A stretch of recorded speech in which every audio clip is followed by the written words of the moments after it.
అనంతపురం నగరంలోని సప్తగిరి సర్కిల్ దగ్గర తీవ్ర ఉద్రిక్తత చోటు చేసుకుంది. జగన్ ధర్నా చేపట్టిన ప్రాంతానికి టీడీపీ కార్యకర్తలు దూసుకురావడంతో ఘర్షణ వాతావరణం నెలకొంది. తెలుగుదేశం వైసీపీ కార్యకర్తలు పరస్పరం దాడులు చేసుకోవడంతో పలువురికి తీవ్ర గాయాలయ్యాయి.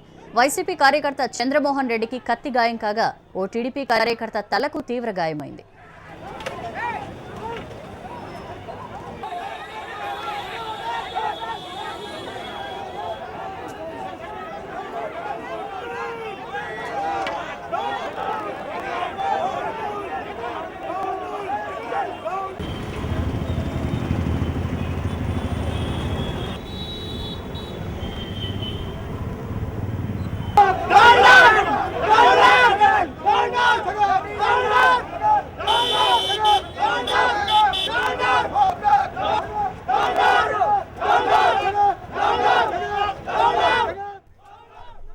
అక్కడ తాజా పరిస్థితిని మా కరెస్పాండెంట్ ప్రవీణ్ అడిగి తెలుసుకుందాం. ప్రవీణ్, ఊహించినట్లే తీవ్ర ఉత్కంఠ మధ్య జగన్ యాత్ర సాగుతోంది, ఉద్రిక్తత అలానే కొనసాగుతోంది. ఇవాల్టి అప్డేట్స్ ఏంటి? ఇప్పుడు అక్కడ పరిస్థితి ఎలా ఉంది? అలాగే గాయపడ్డ టీడీపీ వైసీపీ కార్యకర్తల పరిస్థితి ఏంటి?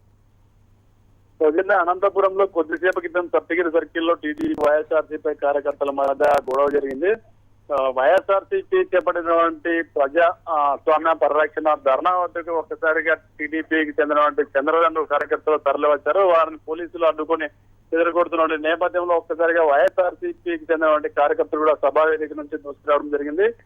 ఇరు వర్గాలు ఒక్కసారిగా ఘర్షణ పడ్డారు. ఈ ఘర్షణలో చంద్రమోహన్ రెడ్డి అనే వైఎస్ఆర్సీపీ కార్యకర్తకి కత్తిపోట్లు గురయ్యాడు. టీడీపీ కార్యకర్త సీనా అనే వ్యక్తి కూడా తలకు బలమైన గాయాలయ్యాయి. ఇరు వర్గాలని పోలీసులు చేరుకోవడంతో అటు గాయపడిన వారిని కూడా ఆసుపత్రి తరలించింది. ప్రస్తుతం జగన్మోహన్ రెడ్డి అనంతపురం శివార్లో చేరుకున్నాడు. మరికొద్దిసేపట్లో ఇక్కడికి రానున్నారు. ఈ ఘర్షణ అనంతరం ఒక్కసారిగా పోలీసులు సప్తగిరి సర్కిల్ లో భారీగా చేరుకున్నారు. వైఎస్ఆర్సీపీ కార్యకర్తలు కూడా జిల్లా కూడా పెద్ద ఎత్తున సభా ప్రాంగణానికి తరలి రావడం జరిగింది. మొత్తం మీద ఉదయం నుంచి కూడా జగన్మోహన్ రెడ్డి యాత్ర ఘర్షణలో గొడవలతో కొనసాగుతుంది. అనంతపురంలో ఊహించిన విధంగానే టీడీపీ వైఎస్ఆర్సీపీ కార్యకర్తల మధ్య కూడా గొడవ జరిగింది. గొడవలో ఇద్దరు గాయపడడం కూడా జరిగింది. ఉత్కంఠభరితంగా పరిస్థితి నెలకొంది. మొత్తం మీద మరికొద్ది సేపట్లో వైఎస్ జగన్మోహన్ రెడ్డి దీక్ష ధర్నా ప్రారంభం కానుంది. సౌజన్య. Right Praveen, thank you.